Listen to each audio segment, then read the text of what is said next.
How to play the tight end position outside the very elite profiles. That's what we're talking about today on Stealing Bananas. I'm Ben Gretch.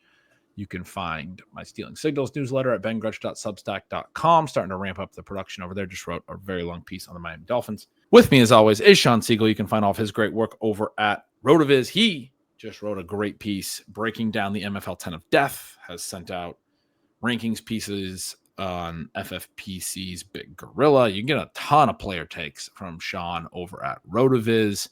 And today we're going to talk about the tight end position. I was curious your thoughts and was asking you some questions about the two rookie tight ends. And you had told me that your thoughts on one of them are kind of evolving right now, which is an exciting thing. We talk a lot, or have talked a lot, or probably will in the future talk a lot about Brock Bowers and Trey McBride and George Kittle. And Shawn, I kind of want to start as we talk through the different profiles, and we're going to work into some like later round tight ends. I kind of want to start with Sam LaPorta because you've referred to him as sort of the fourth of the elites, I believe I've seen somewhere. Certainly his profile is super exciting. He was a tight end 1 overall as a rookie 2 years ago. He has a little bit of a down year last year. I guess that's the part of it that is interesting about the elite profiles. Are there's fewer of them this year. It felt like there were a lot last year. They didn't really hit, and that's why there's not as many this year, right? That's part of the deal with tight end is the bust rates are sometimes high, and we have to deal with those things. Bowers, McBride, Kittle finished 1, 2, 3 last year. LaPorta finished tight end 7 in a healthy year. In points per game was even lower. What's the case for LaPorta? I want to hear your case for LaPorta from the perspective that they have the same guys back. They have Amon-Ra St. Brown back. They have Jameson Williams back. I know you like Jameson Williams. They have Jahmyr Gibbs back. They have Montgomery back. They've lost Ben Johnson. There's some concern that the overall offense might not be quite as good. I don't necessarily buy into that. They still have a ton of talent. They still have a great offensive line. I think Ben Johnson's a great coordinator, but I don't think that they can't continue what they've been doing well without him necessarily. But why would LaPorta not be at risk for 2025 looking a lot like 2024? Yeah, I think that's certainly a risk. I think when you have a young player who's done what he did as a rookie and then is still very dynamic a season ago. So one of the pieces that I put into, and I had different chunks of tight ends for this in the first Big Gorilla blueprint, was looking at what these guys did and maybe some stats that are, I mean, certainly people know about them, but maybe they're a level down from the things people are normally focusing on. One of the things I wanted to look at for these tight ends was routes per game, which combines a couple of different factors. It combines this idea of what's the overall passing volume for the team with this idea of how involved is the tight end. And so you get kind of both of those pieces.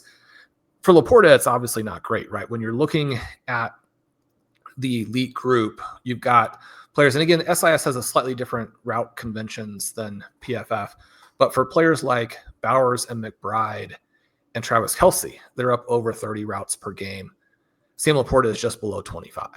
So you have a pretty big difference in terms of how much opportunity you have there. The great news is that, and then the second problem is that because of Amon-Ra and Jameson Williams, and you could argue even like a Jahmyr Gibbs, the target per route numbers for LaPorta were also basically the worst of the elite tight ends. And so you put those two things together and you're like, this is very problematic from a volume perspective. The great thing, however, is that you have an ADOT that is fine. You have him as one of the guys who is toward the top end of yards after contact per reception. The TD rate was high. Now you could argue, well, that could fall. And then you have all of those problems. Plus you don't have the TVs. But one of the things you're looking at with LaPorta is like, what are the benefits that you get for playing in a great offense and being really good yourself? And then for him, the evasion rate is high. So we're looking at the potential for touchdowns and the potential for the after catch portion of it to be very good for LaPorta. But then the other thing I think is simply that if you have those things and the volume kind of creeps back up, now we have him, certainly I don't think with the top 3, but we also have him meaningfully gapped from everybody else who comes after him. You look at what he did last season, and even with all of those problems in a premium format, he still had 7 games where he scored 16 or more points. And all of them came week 8 or later. And so if we think about the great news or just what it portends long-term for him, how good he was as a rookie, and that they were kind of able to solve these problems that they had in the offense where they were not utilizing him nearly enough in the first half of the season. And then in the back half, he's more or less fine. He's really putting up points. You look at the fantasy playoffs, and the fantasy playoffs is a little bit random. I mean, you don't want to just pick out the fantasy playoffs and be like, oh, these guys who are good in the fantasy playoffs will be good. But to think about what he can do for us or what he could do for us in the sprint, you're talking about 21.6, 16.3, 21.4. I mean, obviously those are big impact scores from the tight end position. My thought as I'm thinking about LaPorta is that one of the things that you and I have talked about on previous shows is that we were, and especially I was, but nervous about Amon-Ra St. Brown in 2024 because of all this target competition. It turned out not to be a problem, but that doesn't mean that it won't be in the future. For LaPorta, we have almost a little bit of the opposite, where it was a big problem in the first half of 2024, but that also doesn't mean it will necessarily be that way again when we're looking to 2025. So when we think through the different possibilities, when you're talking about a LaPorta level talent in a Detroit Lions high-powered, probably high-scoring offense, you never know for sure. But I think that we, especially at a price that is no longer where it was last year, we basically drafted no LaPorta at the 1-2 turn for the similar reasons that we were scared about Amon-Ra. And we lucked into, I mean, if you want to look at it that way, because Amon-Ra still scored, to the fact that we ignored LaPorta, and by having so much of the other like big time stars, that worked for us. I think that maybe LaPorta is almost this year's version of the George Kittle play, where you're thinking, okay, it needs to be efficiency, but there's a lot of reasons to believe the efficiency will be fantastic.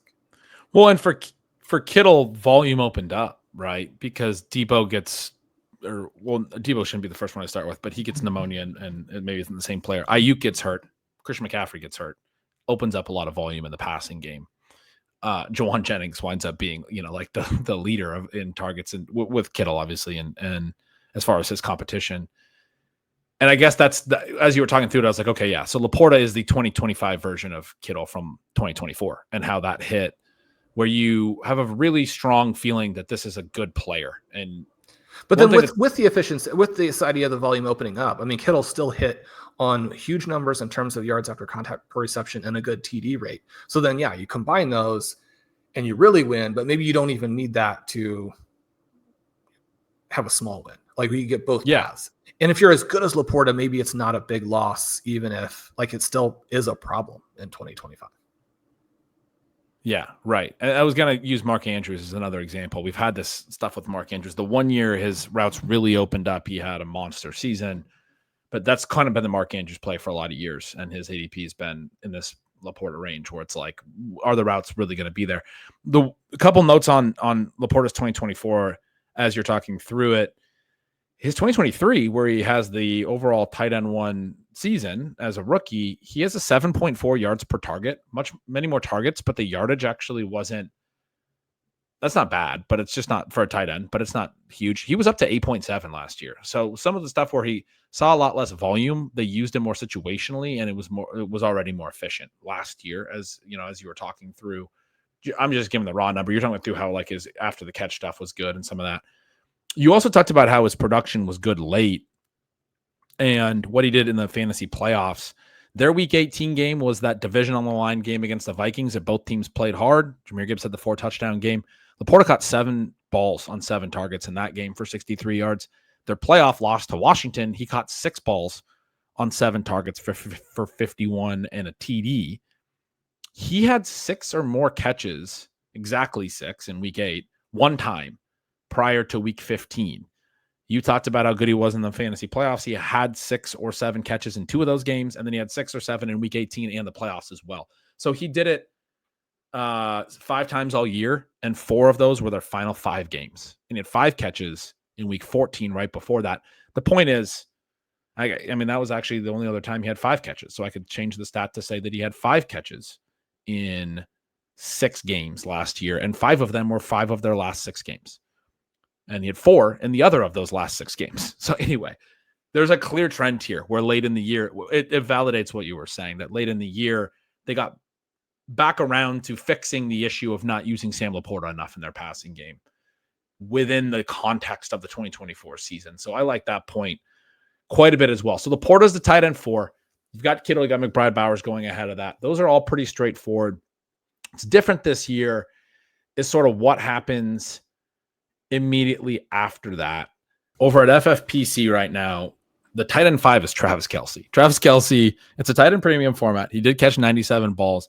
You and I were talking a little bit before the show, and I'm doing my Chiefs projection, and I shared some stats with you, and basically told me they look even worse in SIS's numbers than what I was seeing on the PFS side. But Travis Kelce had been over 12 yards per reception every year of his career until 2023, where he's down at like 10.6. And then in 2024, he falls further and is down to 8.5, which is, I mean, obviously very low.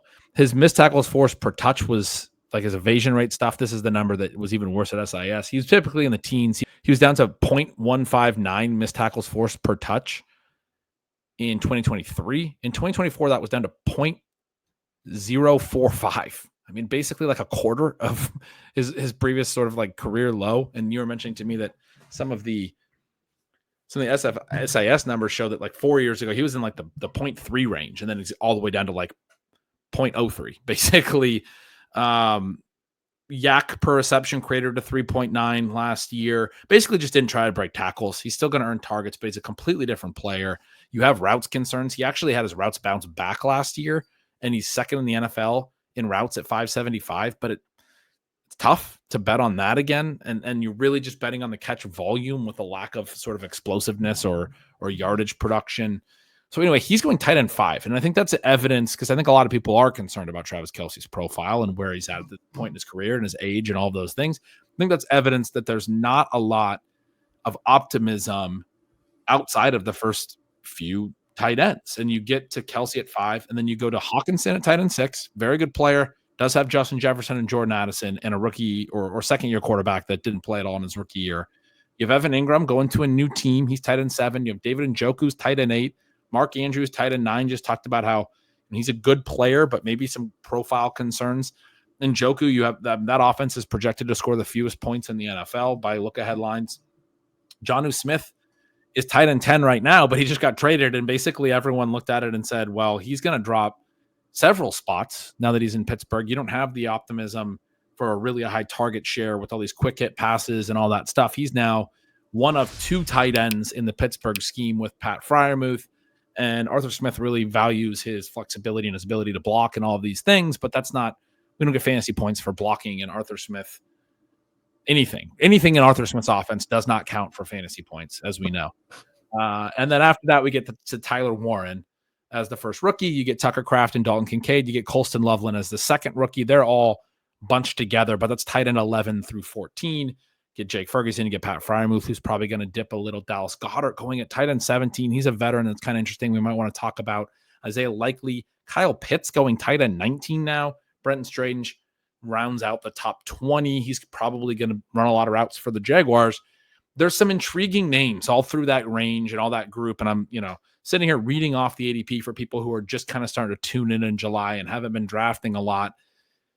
Some of those names are going really high last year, like a Kyle Pitts. He's going tight end 19 now. It's like, man, has that gone too far? Like, what are we going to do there? You got the 2 rookies in there that we're definitely going to talk about. You got several other veterans. Some are just kind of routes-based plays. Some have routes concerns, but skill level stuff. I mentioned that with Andrews. We kind of talked through it with LaPorta. I think Goddard kind of fits that. Goddard's been pretty good on a per route basis, but you don't know where the routes are really going to come from. He always misses multiple games. He has missed multiple games basically every year of his career, dating back to his rookie year. And then also has a run-based offense with 2 really good receivers and that kind of thing. So you understand why he goes a little bit later. I do like him as a value at tight end 17. But of all these names, I mean, Shawn, we should probably start with the back end of the top 10 tight ends. So you have Kelce, Hockenson, Engram, and Njoku, Andrews, and then it's Jonnu Smith. But we'll skip out on Jonnu. Are of those 5 veterans in there, which are the ones that kind of appeal to you once you're outside the elite group that you just explained should include LaPorta? Well, I first wanted to throw a quick little note in addition to your Kelce notes. As I was putting the final touches on my FFPC Best Ball Superflex Tournament piece, it's going to be a big workshop there that includes top 200 rankings, all the tiers. It will include a bunch of insight from our roster construction explorer, and it will look at some real drafts and why we did what we did, including, Ben, one that you and I did together for this show. One of the things I found there when I was actually looking at some other pieces was that, and Travis Kelce is rising, right? He's getting more expensive. It's not to say that couldn't actually work out. I mean, you got to have some guts, even knowing all of the stats, to pass on Travis Kelce at these prices. But in addition to everything else, I mean, all these things are along the same lines. But you think about the first down percentage, 72% in 2022, 54% in 2023, 46% in 2024. The catch and fall down element, I mean, they're not able to use him to get first downs as effectively as they were a couple years ago. You talked about the evasion, the efficiency, all of that. One kind of fun way to think about it that is directly related to fantasy, right, and scoring points for you is that if you look at 2021 and 2022 together, he posted 79 fantasy points over expected fantasy points, right? I mean, he's giving you points in addition to all of these targets. Last year, he was at minus 25. Again, it's hand in hand with the other efficiency losses. The other thing, though, about 2024 was the Chiefs were still pretty barren at the receiver positions. I mean, I think that probably a lot of all the discussion going on out there about Rashee Rice versus Xavier Worthy. Can you draft Hollywood Brown? Do you even want to have Jalen Royals in a 20th round pick, what have you? Those things are all interesting, but they also really emphasize that there will be depth even if someone gets hurt. I mean, they thought they were going to have depth last year, and then the people get hurt. The routes that have been run by the second, third, fourth receivers in this Kansas City offense over the last 5 years have been, I mean, they're important. They're real NFL players. I don't want to get like too, but we're talking about people who are not going to generate targets. And we're heading into a season where people are like, so I want to know what the insult was that was going through your mind that caused you to pivot to they're important. They're real humans. They matter. No, and they're NFL players, right? So it's not like you and me out there running routes. But when we're talking about Marquez Valdez-Scantling, Justin Watson, I want to know what DeAndre the devil Hopkins. on the shoulder is saying about Marquez I'm just saying, Valdez-Scantling. these guys are not players that Patrick Mahomes is going to drop back and be like, Travis Kelce is open, but I should really try and get the ball to MVS. I mean, obviously he is thinking that some, right? I mean, these guys are on the field. But again, you have to have this understanding of how the Chiefs offense is going to be so totally and completely different. And probably the answer to Rashee Rice and Xavier Worthy, unless Rice continues to get more expensive, is just simply both. Yeah. But it's not Travis Kelce. I mean, it would be shocking if it were Travis Kelce in 2025. Yeah. And I think we're in strong agreement about that. So and I think a lot of people are too, but then it's hard to look at it and not, and like the other guys, I was kind of giving the Cliff Notes negative for everyone as I was going through here, like TJ Hockenson, you have Justin Jefferson, you have Jordan Addison.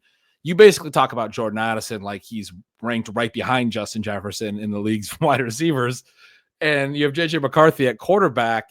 So how does Hockenson get there? That sort of a thing. Now, I do think we talk about the ways that depths layer in passing games. Addison is more of a vertical receiver. Jefferson's a little bit of do everything, but vertical.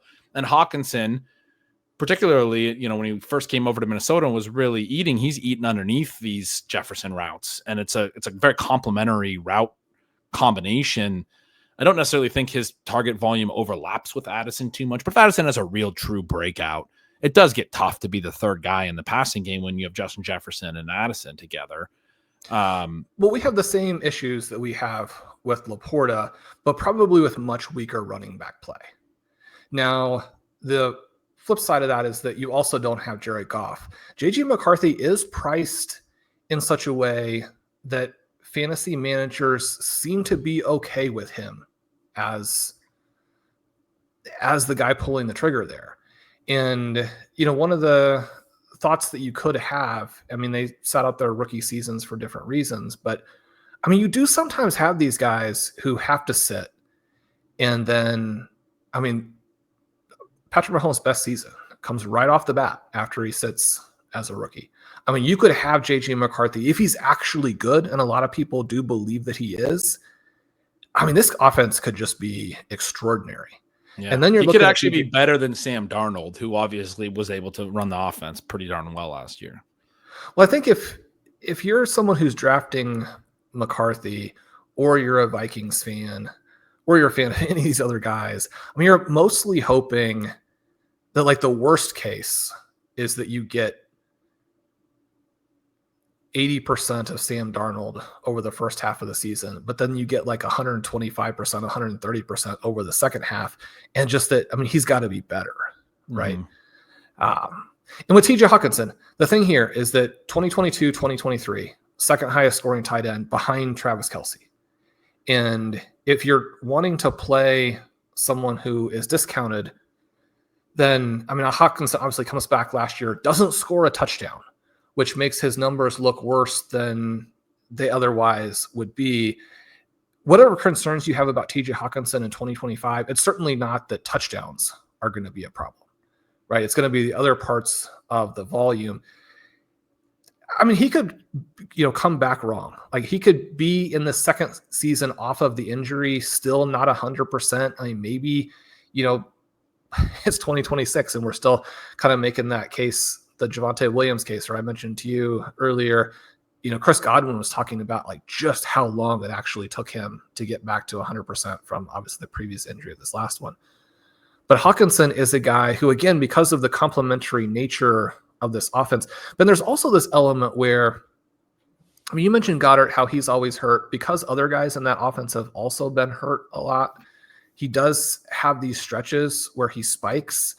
And if we have the situation with Jordan Addison where he's suspended, and if that suspension is more than 3 games, I mean, you're starting to talk about Hockenson having a path to really consolidating like who he is on the offense and his rapport with McCarthy as we think about how McCarthy's wanting to execute that. And the Vikings are just going to score a lot of points through the air. And so in a big pie situation here, that yet we still think is probably going to be these 3 guys almost exclusively, I think Hockenson can definitely get there in that he's a guy where efficiency should be something for him. But then, I mean, I think you've got the combination of a guy who could end up with a lot of receptions in tight end premium. That's awesome. But also a touchdown spike guy. Hockenson, I think, is a very clear target. Yeah, you've sold me on it. A couple notes. One of the things about them probably throwing a lot of touchdowns, when I was doing the projections, I was looking at the different teams and how they scored their TDs, the balance between pass and rushing TDs. And sometimes that stuff is, you're just looking at it in terms of regression. There was something like 4 or 5 teams that didn't score 10 rushing TDs last year. And it's like all the really bad teams and the Vikings. And so they may come up a little bit, but they were good in a way that it really was just purely through, I'm pulling this up right now. There was 4 teams. It was the Jets, Browns, Cowboys, and the Vikings, who were, had 9 rushing TDs all year. You're probably expecting that number to come up a little bit, but it reinforces that Kevin O'Connell's offense. That's, I think, part of why they brought in Jordan Mason, and you maybe get a little bit more mobility from McCarthy. Yeah, he's low key a little bit mobile at Michigan. There may be a couple QB rushing TDs or something. But this is going to be an offense that leans toward the pass. They had 35 passing touchdowns last year, which was 5th in the NFL. And so, yeah, you would expect to lean that way. The other big note, you were talking about, obviously him coming back from the injury, a solid targets per route in his first year back, a decent yards per target, a decent yards per route run. Like the overall profile to me, the stuff that I like to look at was fine for a guy coming back from an ACL. It was more like the level of where he was at when he was in Detroit and not where the ceiling had really been in Minnesota. But it's not like he was bad in any kind of a way. And again, he missed a bunch of the season, rehabbing, and then was trying to get up to speed in live games, basically.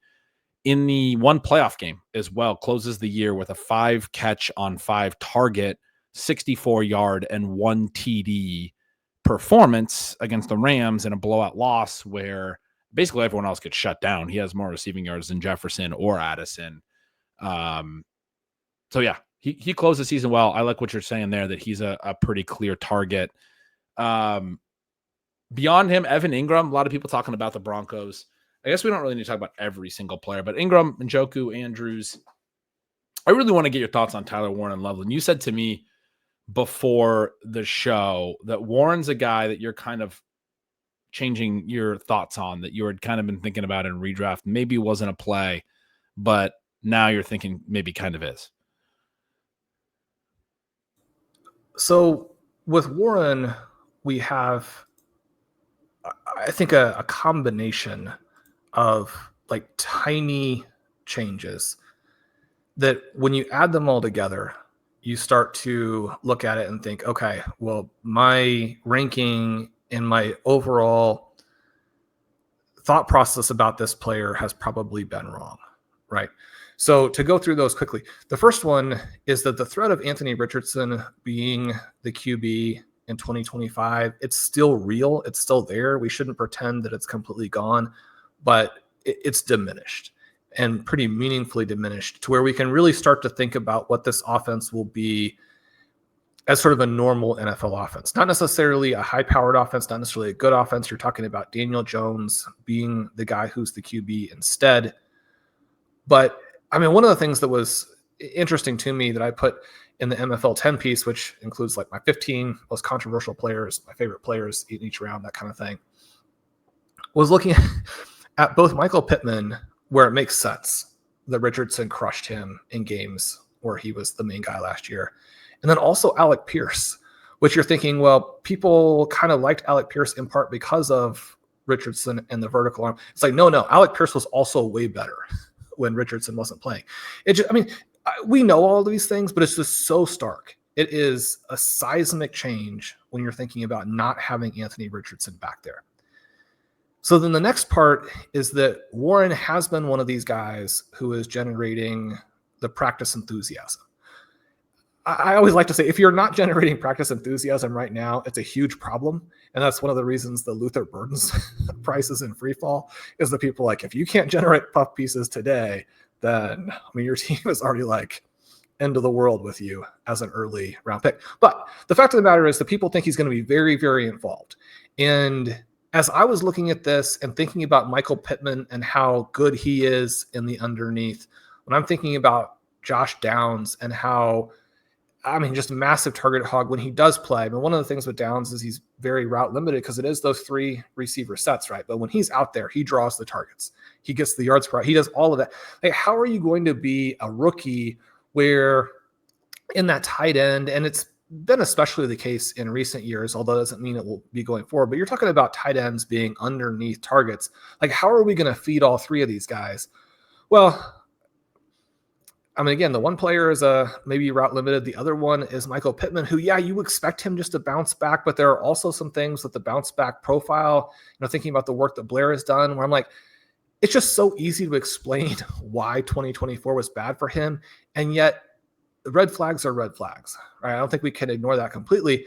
They just made a massive investment in Tyler Warren, who's coming off of one of the most prolific college tight end seasons of all time.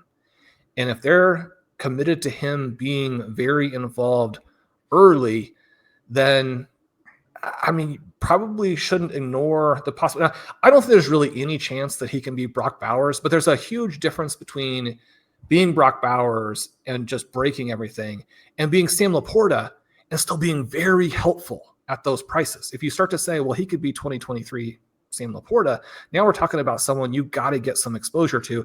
And then the final piece of this is that I do think the area around him has gotten softer. I don't want to, emphasize this too much because I'm pretty uncertain about it, but it sounds like the injury that Colston Loveland has been kind of rehabbing from, and the expectation is the trajectory is fine, then maybe that is not the case, and that we should be a little bit conservative there and assuming what he's going to do as a rookie. So it's almost a situation where, for me, these guys are very much flipping. The Loveland deal is just that you expect a much, much better offense. And even if they're also congested, if you, if you have a much better offense and you have more passing attempts, you just have a lot more paths. We could be going the opposite direction if we're expecting Loveland to get off to a slow start. And then also it's the trade, because the trade hurts both Jonnu Smith and Pat Freiermuth. And if we're taking those guys out as difference-making players, which you more or less have to do now. Have to, yeah. Then, I mean, you're starting to see Tyler Warren as the guy who could be the key pick in this area. I think that's a really compelling case. I'll say that when I was doing my projection and digging into a lot of these positive quotes you're talking about, these guys talk up everyone super positively. Like the Colts, Chris Ballard and Shane Steichen, they were talking about Warren and DJ Giddens around draft time. They're talking about Pierce so much before draft time. I was like, oh, well, A.D. Mitchell must just be done. But then they were talking about how good A.D. Mitchell is going to become. They were talking about how good Daniel Jones is and how cerebral he is and all these things he's brought in. And they're also talking about how Anthony Richardson is having an incredible offseason and doing all these mental reps and all this stuff. They can spin anything. He's not playing, but it's the mental reps that he's getting in. They've talked a ton about Warren. I want to be clear. I remember last offseason, Chris Ballard talking about how Josh Downs is such a good football player, and he was really emphasizing this stuff. And by the way, that became true, and or what was true and was shown to be true that season. It was a big reason I was pretty excited about Downs last year, was how much Ballard was talking about how good he is. And so, I mean, to a degree, that's evidence that them talking about Warren as much as they are is favorable too. But it's fascinating the way that they think every player on their team is the best player on their in the league at that particular position. And I do like that about them. I like staffs who are willing to praise their guys. I'm, in addition to that, kind of referring to the reporters are suggesting that as they're doing these off-season reps, that already Warren is very, very involved. And again, I mean, part of that is baked in. I mean, where they drafted him, I mean, he's obviously going to be involved. But I mean, if he's the focal point of the offense right away, which I think I had been discounting as a realistic possibility, it's still a little bit of a long shot, but I'm not discounting it as much as I might have, 2-3 weeks ago. That's so funny because I'm looking at my notes right now from my projections, and I wrote, then after the pick, they talked about a lot of the things Warren's able to do. And they had been looking for something because they felt they were getting nothing at tight end, really referenced it as a need, so it was a natural pick. And then they're also excited about his profile and the uniqueness of it. They're talking about the stuff he does in the backfield. But I wrote, even though all that sounds amazing, I don't really interpret the comments as meaning Warren is immediately the focal point of the offense, which is what you just use those exact terms. I guess my point being, it could mean that, but they're sort of just saying like, we got nothing out of tight end last year. We need to do this. And then once they draft him, that's sort of the natural stuff you say about a guy when you're really excited about players and you just invested a lot in him, is like, these are all the things that he does really, really well. And we want to highlight all the things that he does really, really well. And I guess I don't want to lean too much into what they're saying. Having said that, it's obviously what you want to hear if you're really into the Tyler Warren profile. So then last year at tight end, Tyler Warren went for 1,233 receiving yards. Yeah, those really are epic numbers. Now, again, it's a very different sort of age and experience adjusted trajectory than for Bowers. But if you're going to have, and we have all these guys who have the late breakouts, and you're like, yeah, but you have to understand it's late. And the kind of breakout you would need if it's that late needs to be huge. I mean, Warren's was huge. The other thing, and this isn't necessarily... He also had 26 carries for 218 rushing yards and 4 rushing TDs. So he actually had 1,450 total yards. I mean, it's crazy. It's crazy, right? And again, I feel like I see that path a little bit more clearly now. The other thing, which isn't so much even him versus the other tight ends exactly, but as I'm thinking about this team and how it would play out, I have a lot of downs. I took Pittman in the MFL 10 of death when he fell well beyond where I thought was reasonable. But I do think that the way that this offense is going to work and the other options that you have at receiver, that you're sort of looking at Downs and Pittman as high floor plays where they're going to cruise past ADP and you're going to be like, I'm so smart, I drafted these guys, they're easily beating ADP. And yet it doesn't dramatically shift how your league plays out. Whereas Warren, if he is the guy who does become sort of the driver of the offense, then it breaks your league. And so when you're thinking about it on like, how do I best play Indianapolis? That's the other area where I think my mentality on it is shifted, where it was like, I mean, you obviously want to have Josh Downs as much as you possibly can. Just figure out ways to get Josh Downs to, okay, Michael Pittman also works, even though it's not as exciting, to like maybe it's Tyler Warren that at the very least we want to make a mild target, which for me meant a meaningful ranking shift to make sure I had the different scenarios, I think, priced correctly. Richardson had a 12.3 ADOT last year. Much was made of that, obviously. Daniel Jones, 7.5. And then the years prior, 6.9, 6.5, 7.3. Daniel Jones, low-key, does not push the ball down the field. He takes those underneath throws. Maybe that's a little bit of the offenses he was in and those kinds of things. But as you're talking through it, it's so funny when you actually try and research Daniel Jones, all you find are New York Giants fan sites referencing like the one beat reporter's note that the like not every deep pass is perfect with you guys have Daniel Jones now. Your world is about to come crashing down. It's funny that it's the Giants fans who are writing all about Daniel Jones and what the Colts are in for. I think the Warren down stuff can both work though, because there's going to be a lot of the underneath passing, right? I don't think you can really play Alec Pierce or AD Mitchell when we don't really know which one's even going to be running the routes. And also it's not a very good fit for the guy who looks like he's going to be the quarterback, as these guys are the more vertical ones. That Pierce, you mentioned, was better when Richardson wasn't playing, but still racked up a lot of areas, racked up a really high ADOT last year. He's a guy that was seeing a lot of these bombs, and that was part of why he had some interesting numbers last year. I just think it's going to be a lot tougher in a Daniel Jones offense for that role to be meaningfully impactful. Warren, Downs, you mentioned Pittman, could probably all see a lot more underneath stuff. Jones also threw to the backs a decent amount, so that could be positive for Jonathan Taylor. But yeah, you're selling me on Warren a little bit there. On Loveland, you mentioned this injury thing is kind of a concern. I guess for me, the other concern is it's a lot like the LaPorta and Kittle and those types of situations. But he's also a rookie, and there's uncertainty with rookies. There's also like downside. We don't necessarily know how great he is. His profile is pretty solid. It was pretty good. Earned a lot of volume per route and everything last year, but not a ton of routes. You were saying to me before the show, it's probably meaningful that it wasn't a ton of routes. Like we can't like a 37% targets per route, but he only ran like 250 routes or whatever it was. And so it's kind of like, well, if we had a bigger route sample, it'd be a little easier to really, really buy into this. My bigger concern is you have DJ Moore, you have Roma Dunze, you have Luther Burden.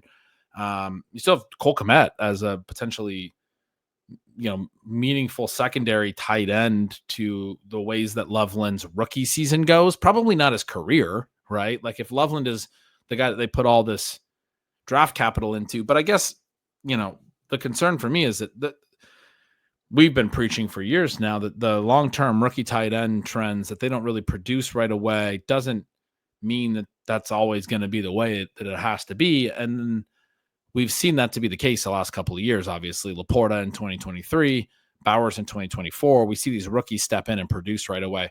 But I do think there is something with the long-term trend, right? The other great young tight end, Trey McBride, didn't really play a lot his rookie year. He was behind Zach Ertz. It wasn't until the middle of his second year where he really starts to play a ton. They trade away Ertz to kind of make room for him. And then obviously last year, he's the guy in year 3 for the whole year. And we start to see this really take off. And you've seen that with other young tight ends that they do take a little bit of time. Some of that is because you have more responsibilities in the blocking game in addition to the route running and the receiving stuff.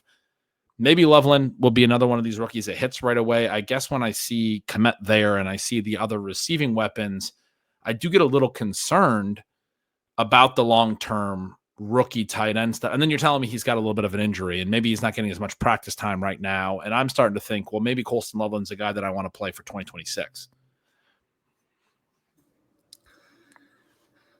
Yeah, that Bears passing attack is tricky. We kind of had skipped over Evan Engram. The interesting thing there, I think that he's going to be a good play, but it's one where they probably have too many pieces. I've been pretty adamant that like it's at the very like best case, you're dealing with a small win for Cortland Sutton.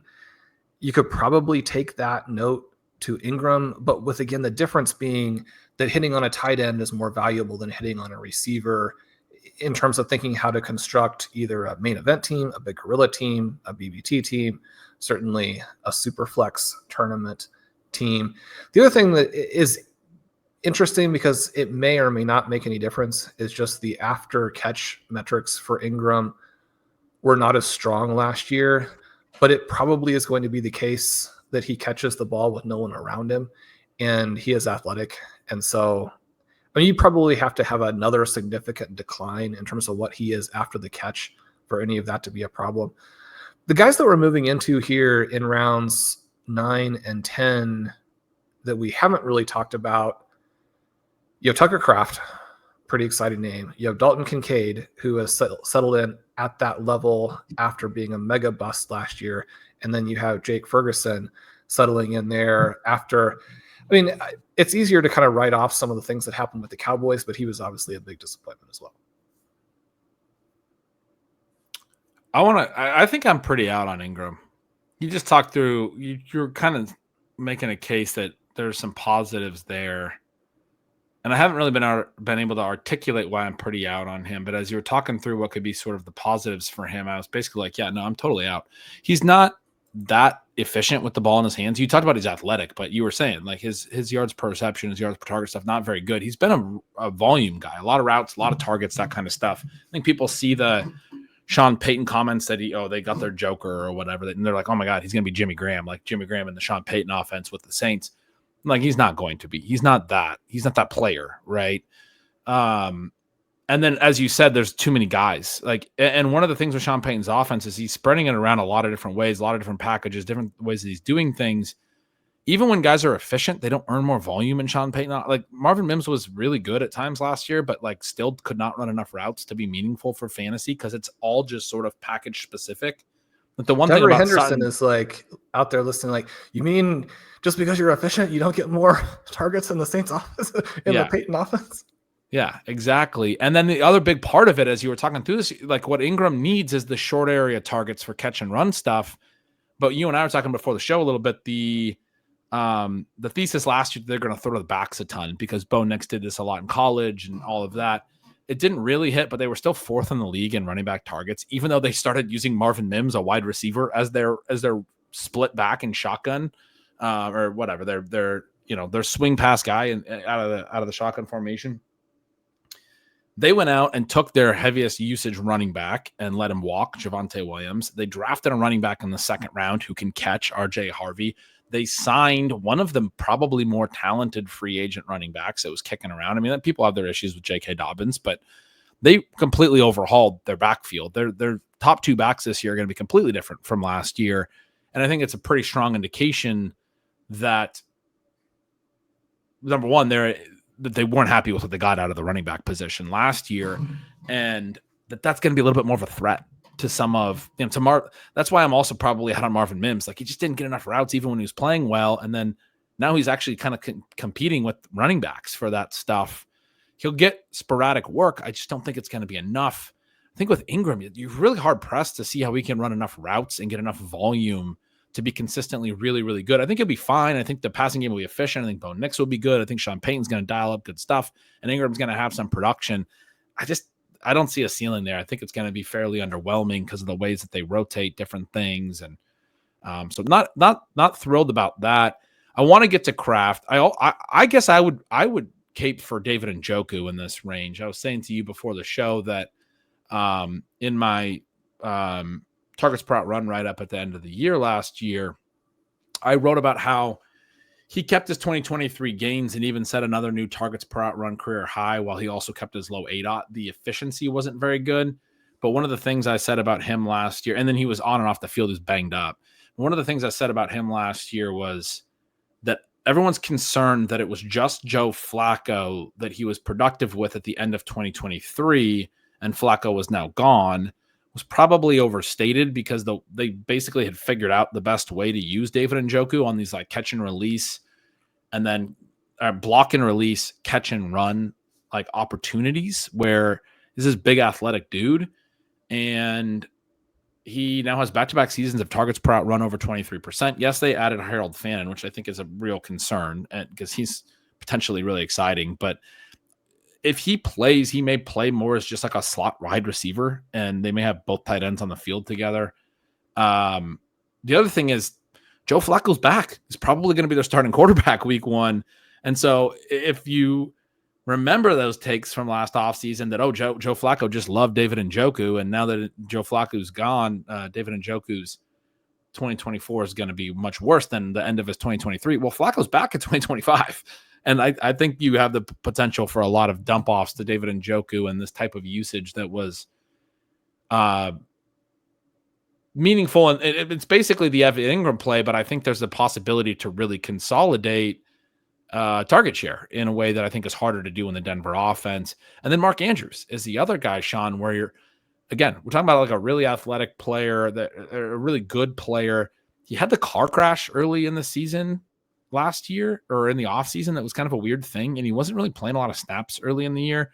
A little bit like what we talked about with LaPorta, where he seemed to get more usage in the second half of the year. It's a little tricky because the routes were way down and they used Likely more. And I think they are going to continue to use Isaiah Likely. And it's probably not, it's a little bit like Engram. You're not going to get enough routes overall, but Andrews is probably a better player than Engram, pretty meaningfully, possibly, because he's always been very efficient. You're doing a little, I don't know. I guess I would dispute that. Okay. In terms of where they are going forward, the situation with Andrews was both the total number of routes, which, as you mentioned, maybe health is better this coming season, but then he's not an after the catch guy. So you're really talking about touchdowns. And I guess for me, it's going to depend on format. I do think that you want to have some exposure to Andrews in sort of touchdown heavy best ball formats at these prices. I mean, it's just very straightforward. At these prices in touchdown heavy best ball, you want some exposure. He has 11 TDs last year. That's part of my thought is he'll continue to get the end zone targets, but the potential for more overall targets could be there. But I think it's a great point about format specific. You think about like where some of this could go and where you might want to chase touchdowns, even though the person has less track records. I actually feel a lot more comfortable chasing Rashad Bateman. And the price you get on him makes it a very easy play. And so that's one thing in terms of playing Baltimore. The other thing is just with someone as good as Mark Andrews, you don't usually have the coaching staff and front office kind of combining on the rhetoric where the coaches are like, Isaiah Likely is going to be a Pro Bowler. And the front office is like, we only didn't trade Mark Andrews because people weren't interested. And that's a really weird kind of one-two punch in terms of how they're kind of describing their own personnel. I don't think we want to overstate that, but it doesn't make you think that like a huge jump back to where Mark Andrews becomes like the guy in the Baltimore offense in 2025. That seems more or less off the table. So you have strongly convinced me that in like tight end premium, Mark Andrews can't really be the tight end 9 where he's going right now.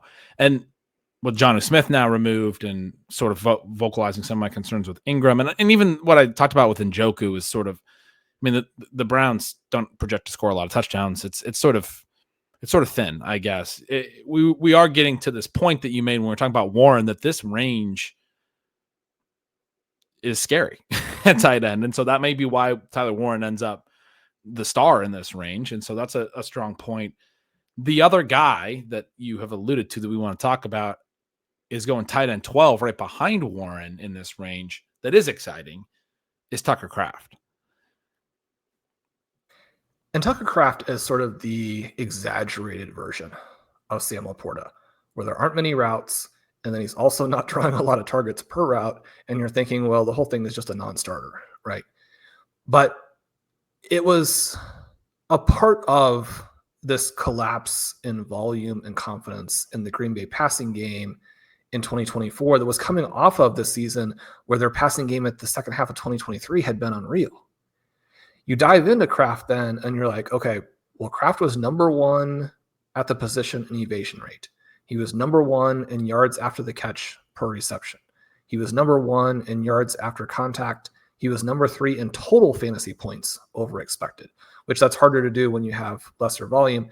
He was number three in points added per route behind George Kittle and Mark Andrews, which we know had a lot to do with touchdowns, especially for Andrews in terms of, how you're adding reality points. And then he was tied for number two in WAR with Trey McBride. So we think about just how efficient he is. Those numbers are now screaming, okay, massive breakout on the horizon if the Packers will go back to running even a semblance of a real offense. The other little point that I would have here is that when you go and you look at tight ends since 2010, who have been in this approximate scoring tier level, what have you, in their second season. The third season has been very, very promising. You get a bump from Travis Kelce. You get a bump from TJ Hockenson. You get a big spike from Trey McBride. You get this mild bump for Goddard. You get a very meaningful bump for Ertz. Njoku is one of the guys who doesn't break out, but some of it is simply going to be a matter of, when things happen. David Njoku scored that way as a second-year player and eventually became someone we were obviously keeping a very close eye on for fantasy. And then it's weird to think about now, but even Eric Ebron had a pretty big bump in year three. So if you're extremely efficient, you're probably very talented. The tight ends who share some trajectory elements with you have almost exclusively taken off. Again, it doesn't mean that you're going to hit, but it's certainly something I want exposure to. We are dealing with the tight end premium element in the FFPC where you're like, is he going to get enough targets? I have to believe that a coaching staff, as I think relatively sharp as what they have in Green Bay. You just think about what happened last season where even when you dig into some of the things with Jaden Reed, where you're like, this dude in a season that was wildly disappointing, because I don't think there's really any other way to say it. Jaden Reed was a very disappointing player after week one. He had that really exciting initial game, broke some tackles, broke some big plays in the wet field, and then, wasn't that good. But even then, some interesting numbers for him. You have Matthew Golden. Ben, if you think that the Packers are going to move back toward the middle in passing volume, I think you've got have to have a lot of Tucker Kraft. Yeah, the way that their passing game is going to be structured this year is really interesting. With Christian Watson having a late season ACL tear, they obviously draft Golden in the first round, sort of addresses that vertical element. But you're now talking about a rookie who may need to learn some of the offense and some of these things. I think it's hard to expect him, based on, especially on his prospect profile, what he did at Texas and also what he did at Houston prior to that. Not really dominant production. I'm pretty out on Golden as an immediate impact guy, other than maybe some shot plays and things and some big opportunities. But I think he may just run off safeties and that stuff and then open up a lot of the underneath stuff for the more efficient players like a Jaden Reed. And Kraft is the interesting one. The guy that I compared him to, it wasn't really a comparison to him. There's a key difference. But in my target sprout run right up at the end of the year, I was talking about Cade Otton, where I said Kraft's like a more efficient version of Cade Otton. That's the key difference, is the efficiency. Kraft had a yards per target over 10. Otton was never really a very efficient player. But Otton had run a lot of routes through 2 years, but at really low kind of targets per route. And I'd kind of written that off. And then last year, the situational stuff improves. You have Chris Godwin get hurt, and Otton is able to actually kind of consolidate some volume and see his targets per out elevate. And because he's running a lot of routes, now he's a meaningful fantasy option. And so the point was just sort of how things can sometimes shift favorably for tight ends. And we've been talking about this sort of the whole show. I mean, with George Kittle earlier, or how we may view LaPorta. A lot of times when there's a lot of really good players in the pass game, the tight end can kind of take a back seat, even if he's good. But then once things open up, a player gets hurt or whatever, the tight end, the situation gets meaningfully shifted where they need to be relied on a little bit more in the passing game. Kraft had only a 14.8% targets per route, but a very strong yards per target, very solid yards per out run overall as you piece those things together. It's not spectacular, but solid. I think the efficiency stuff that you're talking about is very exciting. It's exciting as sort of a high floor. And then the thing that I would emphasize, and the point of this Otton comparison, is that he really dusted Luke Musgrave in routes last year, even before Musgrave got hurt. And after Musgrave came back, like Kraft's playing every down. He's their tight end. And that's the Otton thing, where like if you're running a ton of routes in a pass first offense, now again, this is not a pass first offense last year. You just said, if you think that they're going to actually throw more, that's when you want to be in on Kraft. We have to expect that. I do expect that. I think that Love being banged up early in the year and sort of playing through that all season was a big part of the lack of pass volume. But I think they'll drop back more. I think Kraft's going to run a lot of routes. And then you have the question of, and he's efficient when he gets the target. And so you have the question of, can things break in a way where his targets per route can be meaningful? You kind of talked through that as well, obviously, but that's sort of the way that I look at it.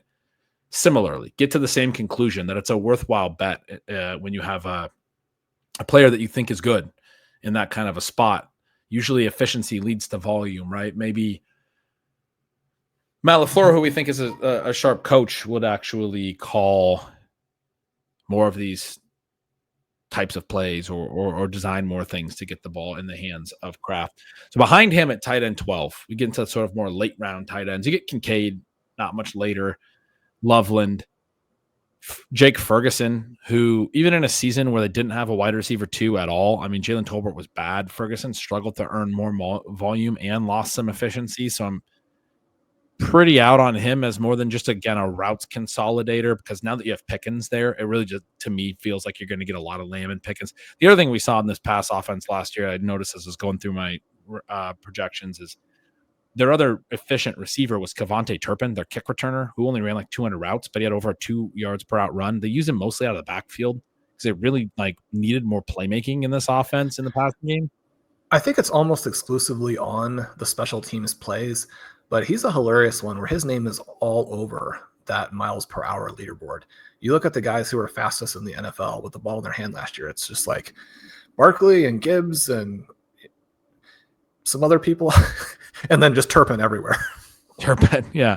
And I mean, he seems like the best returner in the NFL, and he'll probably have a little bit of a gadget role. But I was bringing that up to say that I think that is why I'm pretty high on Jaden Blue, as they drafted this running back, explosive back in the passing game. I think they're going to get him the ball with intent in the passing game in the short areas, and Turpin the ball in the short areas, which to me just all hurts Jake Ferguson. I think there's the potential for Ferguson to be, again, a routes-based play, but probably just not efficient enough overall. It's weird that he's another one. I don't think he scored a touchdown all of last year, which is odd because going into last year, it was like he could score a ton of touchdowns because he had like a 3 TD game in the postseason the year prior and some touchdown stuff that was looking favorable for him. And then suddenly that all goes away. But yeah, you have Freiermuth after that. So there are some names in this range that are not exciting. I mentioned I like Goddard. I skipped past Kincaid, but you were in on Kincaid last year, as was I. I'm curious your thoughts on Kincaid. I'm curious your thoughts on any of these other veterans, really. But then which of the late veterans you may be somewhat interested in? I personally like Goddard. I think you mentioned to me that you like Isaiah Likely, actually, though you didn't like Andrews as a play. Kyle Pitts, another one, like the Kincaid thing. Is this a buy low opportunity now? Brenton Strange. Are there any veterans in the later rounds before we get to the rookies, which is where it does get kind of fun to play Harold Fannin or Terrence Ferguson or those guys? Are there any veterans in this range that are interesting? Well, I wanted to get your take on Josh Allen throwing to Dalton Kincaid Because he's because not capable of doing it. it's been really bad. I mean, obviously you have that super controversial play at the end of the season where it's, a miracle type of play they're trying to execute between the two of them. It's like, should Josh Allen take a different throw? Should Dalton Kincaid have gone ahead and made the hero play and carry his team at that moment? You get some concern that like Dalton Kincaid is not bad, but is kind of just a guy, and that's not something, even if the opportunity is there, that you want to bet on. One of the things that was just really weird is they don't even like use him, right? His routes per game were super low, but then when he's out there, the targets per route were super high. And so you have this pretty distorted profile, but then you're thinking, okay, were the targets per route super high because like when Josh Allen didn't have anybody, he just defaulted to throwing the ball away in Dalton Kincaid's area? Because the point of all of this is that the percentage of catchable balls thrown to Dalton Kincaid are like almost 10% lower than to any other meaningful tight end. I mean, it's shocking, right? 69% of his targets last year were considered catchable by Sports Info Solutions, which is apocalyptic. It's how you would end up. Number one, like, why would you keep throwing to him? And also, like, is this just super fluky, right? Or is it a thing where the targets were never intended to be real targets anyway? And so that's kind of my question there. I mean, one of the things with him is that the yards after contact numbers are good. The evasion rate is fine. I don't think that I mean, his price is so different that it changes the dynamic dramatically. But now that they have some other guys on the roster, you've got an Elijah Moore, you've got a Josh Palmer. Not even that these guys are necessarily going to stick, but they can look at these guys and see what direction they want to go. You know that Khalil Shakir has established himself as, a Wes Welker very light kind of player. You know that Keenan Allen is a year further along in development. Now, it does help you if you're Kincaid that it doesn't really look like Coleman is going to be like a massive target guy ever. Probably your upside there is that he becomes like a deep strike, occasional touchdown scorer, which again, that does end drives. It takes touchdowns away. I guess my thought would be, what about this super weird element where just the targets to Kincaid are not catchable? And then is any part of our thesis from a year ago where they just don't have other guys, and so he should fall into some volume? The fact that they didn't even want to run him out there on routes would suggest that the coaching staff didn't see it that way. Yeah, I mean, and they talk about it. When you hear them talk about their offense, they talk about this concept of everyone eats, and they're going to get a lot of people involved. It's a little bit like some of the concerns I was saying with the Broncos. We want consolidated offenses. They want Josh Allen to be the focal point of the offense, and all the players to kind of revolve around Josh Allen. And, James Cook's going to be the one that can really consolidate some stuff, but they're going to use a lot of different dudes. I mean, like even Curtis Samuel in a really down year had, 46 targets and 5 carries last year. And they've brought in Josh Palmer and Elijah Moore, and you mentioned Keon Coleman, and they still use Dawson Knox. And the one guy in the pass game that really did consolidate stuff was Khalil Shakir, as you mentioned. He got a lot of, in particular, got a lot of design targets in the shallow area. And that was the thing about Kincaid going into last year that people would knock him on, was he got too much design stuff in his rookie year in 2023, and his ADOT was too low, and there's not actually any upside. His ADOT jumps last year, but like one of the things we were hoping for is he'd still get that. I mean, that stuff's not bad, right, to have in the profile. And then he'd also get some air yards. He'd get some downfield looks, and he got those. And as you said, a few of them were just not very catchable in spots where you're like, man, that's a big play. And Josh Allen's just missing it. And I don't know what the reason is there. And I should say, I guess that it has to be for me at least a little bit of a mix, because as someone who had a lot of Kincaid, I mean, you remember watching those games where Kincaid is open down the field and Josh Allen misses him badly. And you're like, that wasn't even a tough throw. It's like those throws that we criticized from Caleb Williams. Yep, it very much was. And it's a mix to me. That's exactly the way to put it. And yet I don't think I can get back in on Kincaid for the reasons that you're saying about, like, I don't think that they really think he's that good, basically.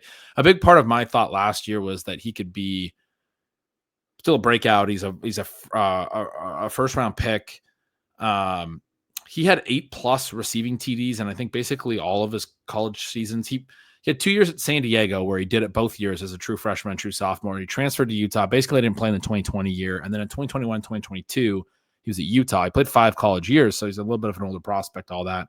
Both years at Utah, he did it. I mean, if you're scoring 8 touchdowns 4 different times across multiple teams in college, seemed to like want to be able to play into that a little bit, but that wasn't a thing that really manifested or developed in a meaningful way.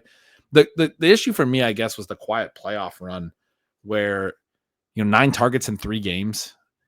It really just continue. No, it's not the only issue, but it's just one more data point, I guess, that he got healthy. They got to where the games really mattered, and I wanted to see them actually want to use Dalton Kincaid a little bit in those games, and they play 3 games, and they basically just don't even throw him the ball. Because, again, I think they're viewing him as just a guy in this group of everyone eats, and they'll use him when they use him, and they won't really rely on him too much. And yeah, I mean, that the development of Khalil Shakir as the primary catch and run guy, that's not going anywhere. Khalil Shakir is really efficient with the ball in his hands. Like, I anticipate that he'll still get that type of work. My issue for him is like he hasn't been a huge volume earner down the field. He's been efficient on downfield targets as well, but he hasn't actually earned big volume down the field so far in his career. It's just that he got a lot of manufactured stuff short, and that really boosted his targets per out last year. But I mean, the efficiency can lead to more volume for a guy like him. He's the one that somebody, and that's what the ADP say, but if somebody really goes to the next step in this pass game, you'd probably look at Khalil Shakir. But a lot of guys are going to be involved, man. I went through the projection, and I don't know. I felt like I was pushing Kincaid too high just to get him to like a decent projection, because it maybe I'm snake bitten from last year, but it just felt like they thought he was just one of the many pieces that they have, and they're not going to make any kind of even though he had the high targets per out, right? Especially late in the year, it felt like they just thought he was one of the many pieces that they had. Yeah, I've got him ranked a little bit below ADP, and really haven't gotten very much of him. Then you talked about your article that came out discussing Etienne's situation with the Dolphins. We both agree that now, sadly, because I had a little bit of interest in Freiermuth before, but I think both of the Steelers tight ends are basically dust. The little note that I have for Brenton Strange is that his profile is a little bit like a poor man's Tucker Kraft. And so from that perspective, I do think he was kind of interesting, but probably more interesting before they went just like not all in. If there's like an all in squared or cubed or what have you with Travis Hunter. I mean, Brian Thomas is so good. Travis Hunter, they're going to have a huge investment in. He's going to be forced all kinds of things. But then the other little piece is that Diami Brown had a good little playoff run for the Commanders, and then obviously the Jaguars acquired him, and the news on him has been fairly promising.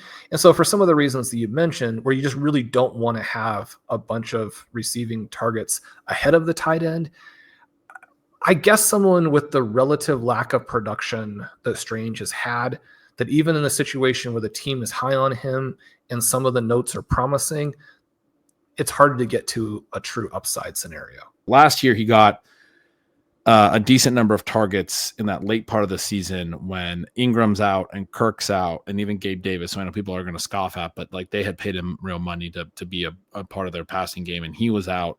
Then it was basically Brian Thomas and Brenton Strange, and Strange is able to pull in some volume late, and he was very good after the catch.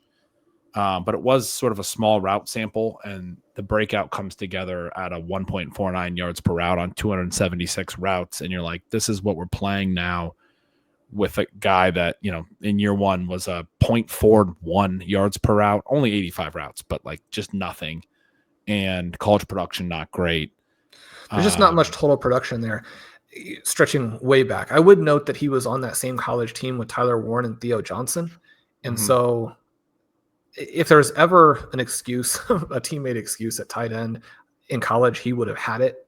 But we just don't have a production background to really justify selecting him at prices that are frankly still. I mean, lots of very sharp people do think that there is a breakout possibility, and so you get, as a result, a price that is tough if you like him, but you maybe don't see that massive breakout. You're kind of like blindly betting. You want to make that in the very last round, not in a round with some real opportunity cost. And then the other part of it is I do think that, again, the running backs can affect the tight ends in the short area of the field. The addition of Bashal Tutin and just the whole Liam Cohen offense, how much they threw to the backs over in Tampa. I think we do expect Jacksonville's running backs to catch some balls and be catch and run guys as well, which is, again, is sort of strange as profile. So you're hurt by having these two really good receivers down the field, and you need to operate underneath that. And maybe to an extent he can do that.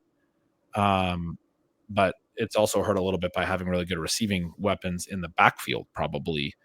Kyle Pitts. I think we talked about him on maybe even the most recent show where like he was soft benched. I mean, that's probably the final straw, right? Yeah, not if ideal. Your team didn't even want to put you on the field, it's tough. He needs to get traded. I really wanted after the thing, and they were like, the Dolphins are talking to some other teams about a potential trade. I was like, well, maybe they'll give him Kyle Pitts. Who knows? Somebody needs to trade for Kyle Pitts and actually use him. That would have been well, I mean, there's also concerns with Kyle Pitts. I don't think just if he gets traded that suddenly he's going to be a superstar. There are issues there as well. Zach Ertz, Sean is going very late. He's another year older. I've been saying to fade his evasion rate was actually lower than Travis Kelce's, which is almost impossible to do. I've been saying to fade him for like 12 years. He managed to have a higher yards per target last year than he had in several years, and ran a lot of routes and earned a lot of targets. And they're still talking about him like he's this great veteran presence for their young quarterback. And by the way, they basically did not play Ben Sinnott his entire rookie year. And so, if, like me, if you're thinking Sinnott's gonna eventually take over for Ertz, I would hope to see something like that over time. But it does. Zach Ertz is probably going to. He's going to be in our opponent's lineups in PPR a few times, and it's going to be annoying. He's going to find the end zone.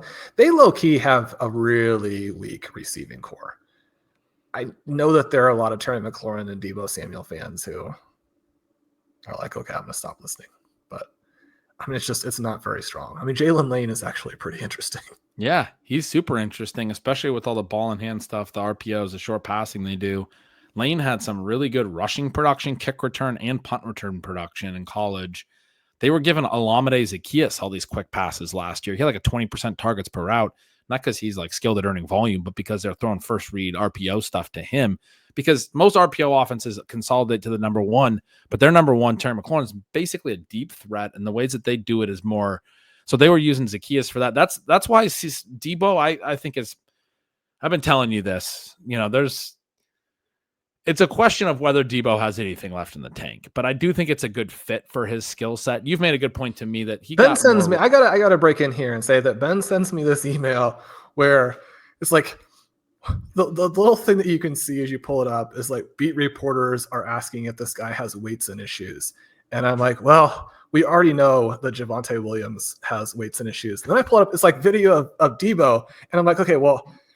I know that Ben didn't really send it to me for the video. It's the weights and issue things because it's funny. And then I'm watching the video, and like every video that you see where everybody's like, this is the greatest play of all time, or this guy is done, they all look exactly the same, right? All the highlights and all the lowlights. I mean, every once in a while you have a low light that's a bad drop, and you're like, yeah, I mean, the guy dropped it. But everything looks exactly the same. This didn't look the same, Ben. Deebo Samuel ran 10 yards out, tried to accelerate, and like time stopped. I've had dreams where I was running from people with knives trying to kill me, where I ran faster than Deebo when he tried to get the second gear. What was happening in that film? So Sean's not in on Deebo's athletic return. I did send you a pretty funny clip from him in training camp. It didn't look good. But He's never been the fastest dude in the world. He his whole thing is he makes guys miss. His yak per reception was still very high last year, not up to his career numbers, but higher than a lot of other dudes. Even though he didn't really evade, his evasion rate collapsed, all that stuff collapsed.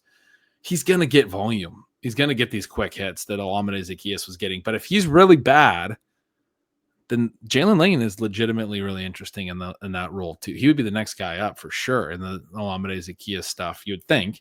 I mean, people might talk about Luke McCaffrey. The fact that McCaffrey was there last year and didn't really do anything is pretty concerning. And then they went and got Lane, who probably will play on special teams too, but I think could be a pretty interesting rotational catch and run guy for them. But yeah, anyway, Zach Ertz probably going to be annoying and have some 6-7 catch games. And you said score some TDs. Is there anybody else in the late rounds what do you think about Darren Waller in Miami? You in on Darren Waller? I mean, the track record of people coming back from, I mean, the reason he retired is he was done. And so it's probably not great. It was also, I think, Darren Waller seems stylistically to be much closer to the Mike Gesicki mold, which, notoriously failed with them. And then Gesicki's finally able to, get his career going again, playing with Joe Burrow. And so I guess I don't have a lot of hope for that. We have someone in Hunter Henry who ran a lot of routes last year, but didn't draw targets. We talk about, a lot of people are very high on Drake May. I guess I'm just completely open to any scenario with Drake May. I don't think that the really high end scenarios are unrealistic at all. I don't think a season where, people are starting to worry about the Bryce Young before the benching and the comeback and all of that. I don't think that that's out of the equation either. I mean, Drake May has to get a lot better. Hunter Henry's targets last season had a very low catchable percentage. And then also Henry is not anything with the ball in his hands, probably not going to score touchdowns. It's something where they don't have receivers, and yet, Henry's just barely below, or maybe even meaningfully below the level where I just think you are good enough to take advantage. Now, you go out and you have a streak of, 5 touchdowns in the first 6 weeks. That'll look pretty silly, but I think that they actually are going to need May to play extremely well to accomplish the team's objectives, because almost everyone that they're looking at in that starting offense is a little bit worse than perception.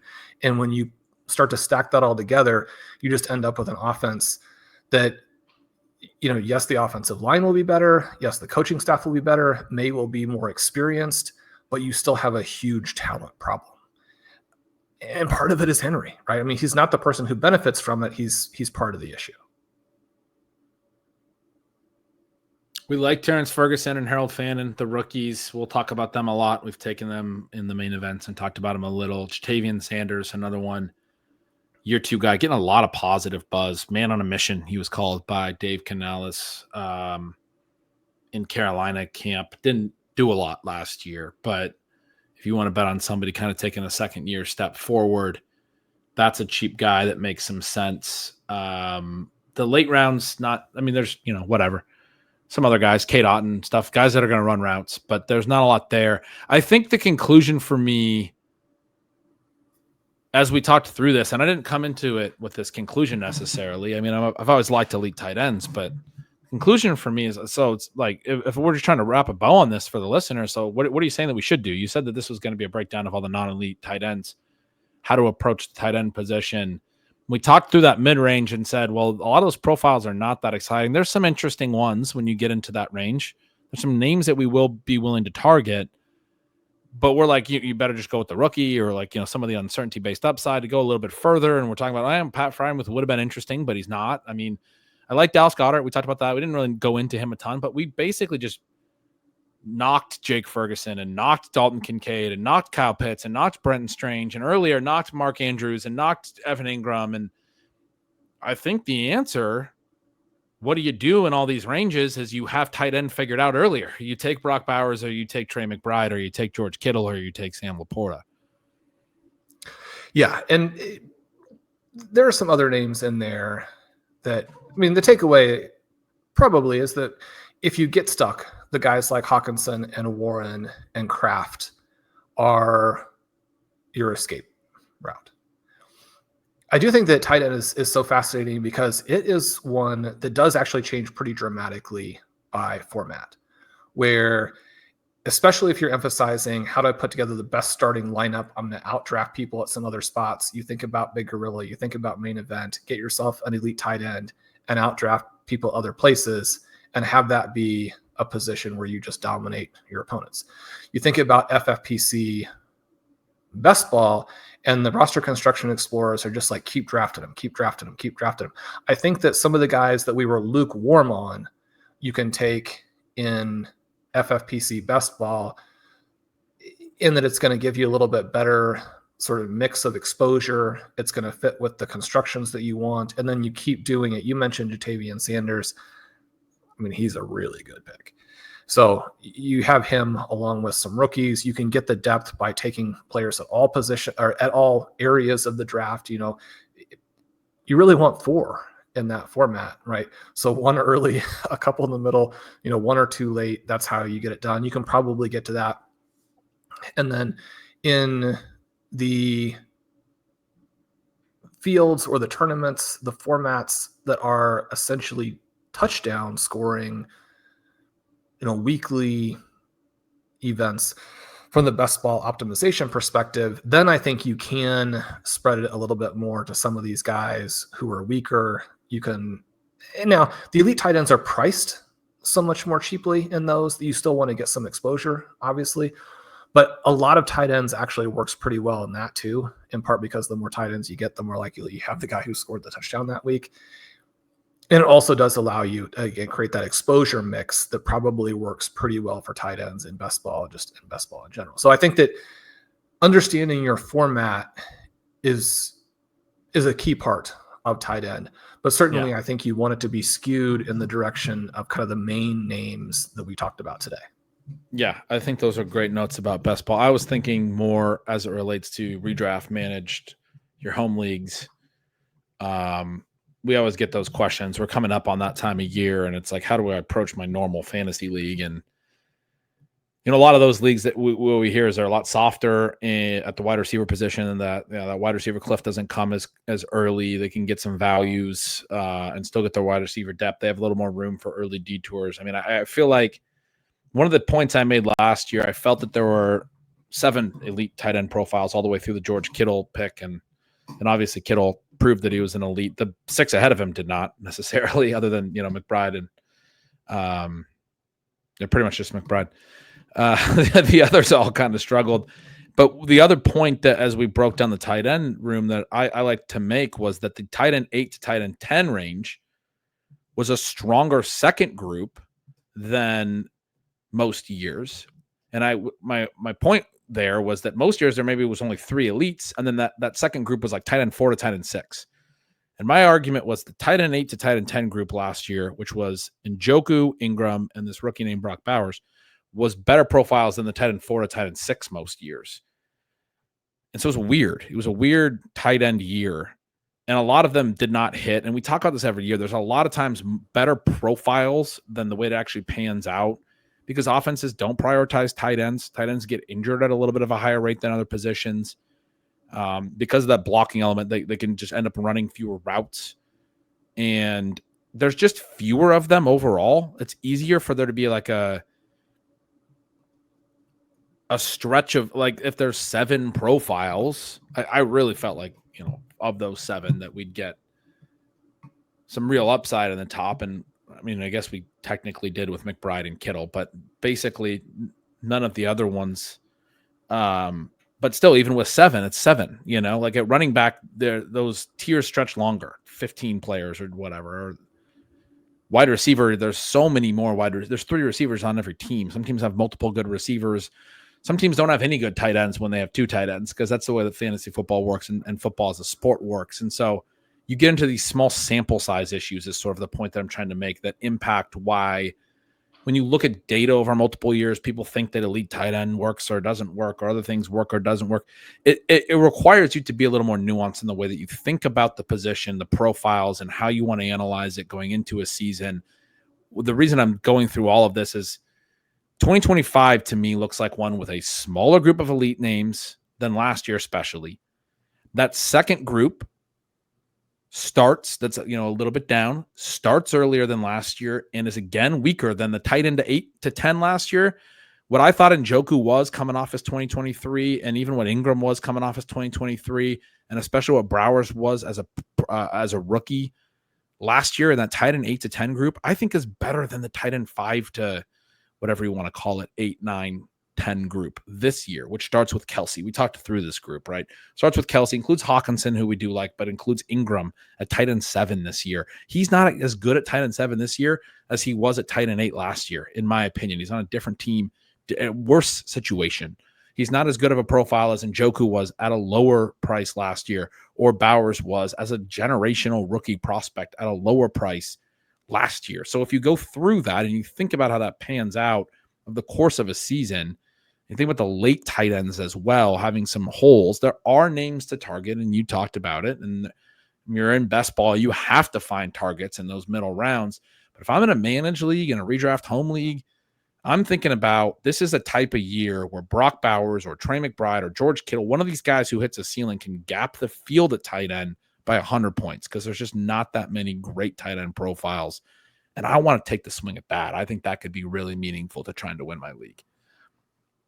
I like it. We're team tight end score a lot of points. We want to have those dominant starting lineups. So we'll keep looking to get you set in that direction as well. This has been the tight end episode. Stealing Bananas. I'm Shawn Siegele. With me as always is Ben Gretch. As Ben mentioned, he's got some great content coming out for you over at Stealing Signals. To get that, the bengretch.substack.com. We'd love to have you guys over at RotoViz. Coupon code RVRadio2025 at checkout for 10% off your 1-year sub. Ben, I know we want to wish everyone a happy 4th, and we will be back again next week. We love you guys. Talk to you soon.